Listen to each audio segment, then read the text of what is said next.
여러분, 이런 상상을 한번 해보세요. 내가 아무것도 안 했습니다. 그런데 어느 날 갑자기 검사가 나를 지목합니다. 조서는 내가 말하지 않은 내용으로 가득 차 있고 서명하지 않으면 구치소에서 나올 수 없다고 협박합니다. 결국 나는 감옥에 갔고 16년이 지나서야 무죄가 됩니다. 이건 드라마 이야기가 아닙니다. 실제로 이 나라에서 일어난 일입니다. 오늘은 검찰청이 78년 동안 어떤 일을 해왔는지, 그리고 이번 검찰청 폐지가 과연 그 잘못을 고칠 수 있는지 냉정하게 따져보겠습니다. 먼저 검찰이 얼마나 큰 권력을 가졌는지부터 이해해야 합니다. 검사는 수사할 수 있고 기소할 수 있고 불기소도 할 수 있습니다. 쉽게 말해 누군가를 범죄자로 만들 수도, 범죄자를 그냥 풀어줄 수도 있는 자리입니다. 수사권과 기소권을 한 기관이 독점하는 구조였기 때문에 표적 수사, 과잉 수사 같은 폐해가 생겼고, 정권이 바뀔 때마다 전 정권을 겨냥한 사정 드라이브도 반복됐습니다. 살아있는 권력엔 약하고 죽은 권력엔 강하다는 이미지가 굳어진 이유입니다. 이 구조에서 비롯된 실제 피해, 지금부터 하나씩 보여드리겠습니다. 사례 1. 조두순 사건 잘못된 법 적용으로 괴물을 12년 만에 풀어준 검찰. 2008년 많은 분들이 기억하시는 조두순 사건입니다. 당시 8살 아이가 당한 끔찍한 범행인데 정작 검찰이 법을 잘못 적용해 피해자를 2번 울렸습니다. 당시 검찰은 조두순을 기소하면서 13세 미만 미성년자에 대한 성범죄를 가중처벌하는 성폭력특별법을 적용하지 않고 일반 형법상 강간상해치상죄를 적용했습니다. 피해자는 사건 당시 8세였으니 성폭력특별법이 적용되었어야 했다는 것이고, 검찰은 나중에 국정감사에서 기소 과정에서의 착오를 인정하기도 했습니다. 그뿐이 아닙니다. 검찰은 항소심에서 항소를 포기했고 결국 불이익 변경 금지의 원칙에 따라 형량을 높일 수 없었습니다. 피해자와 그 어머니는 검찰이 수사 과정에서 피해자를 제대로 배려하지 않았고, 영상 자료를 뒤늦게 제출해 피해자가 불필요한 법정 증언을 해야 했다며 국가를 상대로 소송을 냈고, 해당 수사검사에 대한 조치는 주의로 끝났습니다.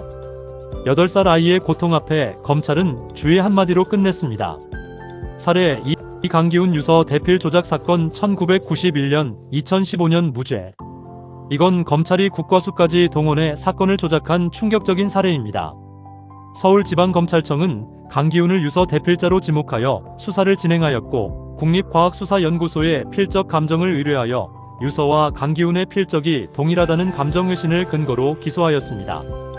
그러나 나중에 밝혀진 바에 따르면 국과수 감정은 일반적인 필적 감정 원칙을 무시한 채 진행됐고, 사인 공동 감정이라는 주장도 사실과 달랐습니다. 그런 감정 결과를 근거로 검찰은 공소를 유지했고, 서울지방법원은 징역 3년과 자격정지 6개월을 선고했습니다. 결국 노 정권이 범한 이 국가범죄는 24년 뒤인 2015년 대법원 재심 판결에 의해 무죄로 결론났습니다. 24년입니다. 한 사람의 인생을 24년이나 짓밟은 겁니다. 사례 3.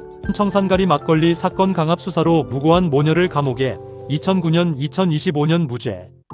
이 사건은 바로 올해 2025년에 무죄가 확정된 따끈따끈한 사례입니다. 재판부는 피의자 신문 과정에서 조서의 허위 작성과 자백 강요 정황을 확인했다며, 수사기관의 기본 절차가 무너진 상태에서 이뤄진 자백은 증거로 쓸 수 없다고 밝혔습니다. 어머니는 초등학교 2학년 중퇴로 자신의 이름 외엔 글을 제대로 읽거나 쓸 줄 몰랐고, 딸 역시 독립적인 생활이 어려운 경계선 지능인으로 평가됐습니다. 이러한 사정이 수사 초기부터 확인됐음에도 불구하고 검찰이 피해자들의 진술 거부권이나 변호인 참여권 등 기본권을 보장하지 않았다고 재판부는 지적했습니다. 가장 약한 사람들을 골라 자백을 받아낸 겁니다. 이 사건 검찰 수사는 직권남용과 허위 공문서 작성 등의 범죄 사실에 해당하지만 공소시효 7년이 이미 지나 수사관 처벌은 어렵게 됐습니다. 16년을 감옥에서 보낸 모녀. 그리고 잘못을 저지른 검찰은 처벌조차 받지 않았습니다. 사례 4. 서울시 공무원 간첩 조작 사건 2013년. 이번엔 검찰이 위조 증거를 법정에 낸 사건입니다. 중화인민공화국 정부가 국가정보원이 검찰을 통해 법원에 제출한 공문서가 모두 위조된 것이라고 공식 확인했고, 대검찰청이 감식한 결과 검찰 측이 제출한 문서와 변호인단이 확보한 문서가 서로 다른 것으로 확인됐습니다. 국가기관이 증거를 위조해 무고한 사람을 간첩으로 만들려 했던 겁니다.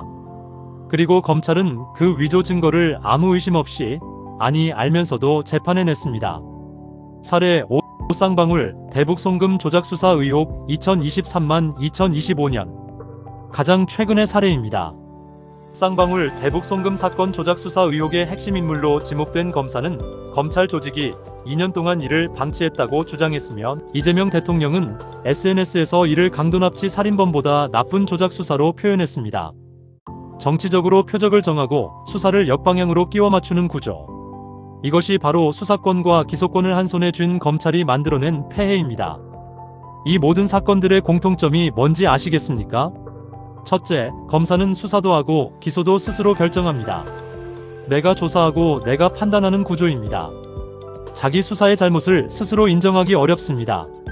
둘째, 검사는 사실상 처벌받지 않습니다. 강압수사를 해도 주의, 조서를 조작해도 공소시효가 지나면 끝입니다. 책임지는 사람이 없습니다. 셋째, 정권과 연결되면 표적수사, 반대편이면 불기소. 살아있는 권력은 봐주고 정적은 끝까지 쫓는 구조가 반복됐습니다. 검찰은 그간 고위공직자, 유력 기업인은 물론 전현직 대통령까지 수사에 재판에 넘기는 막강한 권한을 행사해왔지만, 살아있는 권력에는 수사의 칼날이 무디다는 지적을 받았고 이중잣대 논란도 끊이지 않았습니다. 이런 일들이 쌓이면서 검찰에 대한 국민적 불신은 검찰 존폐론에 불을 지폈습니다. 그렇다면 지금의 검찰청 폐지가 이 모든 문제를 해결할 수 있을까요? 기대할 수 있는 부분이 있습니다.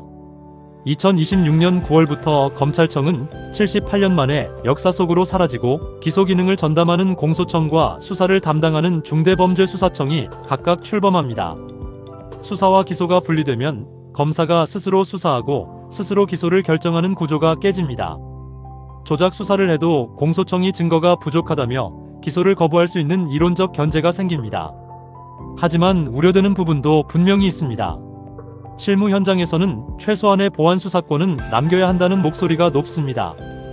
경찰과 중수청의 수사 과정에서 발생할 오류를 검증할 역할이 사라지면 결국 피해는 국민이 본다는 것입니다. 수사권 조정 이전에는 모든 고소고발 사건이 전부 검찰에 송치됐고, 불기소 처분에 대해 고소인과 고발인은 항고, 재항고 또는 재정신청을 통해 불복할 수 있었습니다. 그런데 수사권 조정 이후 범죄 피해자의 권리가 대폭 후퇴했다는 지적이 많습니다. 핵심은 이겁니다. 검찰의 나쁜 권력 남용을 막는 것과 일반 시민의 피해 구제 창구를 지키는 것, 이 두 가지를 동시에 잡아야 한다는 겁니다. 관련 법률 130여 개의 정비 과제가 아직 산적해 있습니다. 간판만 바꾸면 끝나는 게 아닙니다. 정리해드리겠습니다. 검찰청은 78년 동안 무고한 시민을 조작 수사로 감옥에 보냈고, 잘못된 기소로 피해자를 2번 울렸으며, 표적 수사로 정치적 도구가 됐습니다. 그리고 그 잘못에 대해 제대로 책임진 검사는 거의 없었습니다. 검찰청 폐지는 이 구조를 끊어내려는 시도입니다. 수사와 기소를 분리해 서로 견제하게 만들겠다는 겁니다. 하지만 제도가 바뀐다고 사람이 바뀌는 건 아닙니다. 공소청과 중수청이 제대로 설계되지 않으면 폐해는 이름만 바꿔 다시 나타납니다. 여러분이 지켜봐야 합니다. 이 개혁이 피해자를 위한 것인지 아니면 또 다른 권력을 위한 것인지를. 좋아요와 구독으로 함께 해주세요. 다음에도 우리 삶에 꼭 필요한 이야기로 찾아오겠습니다.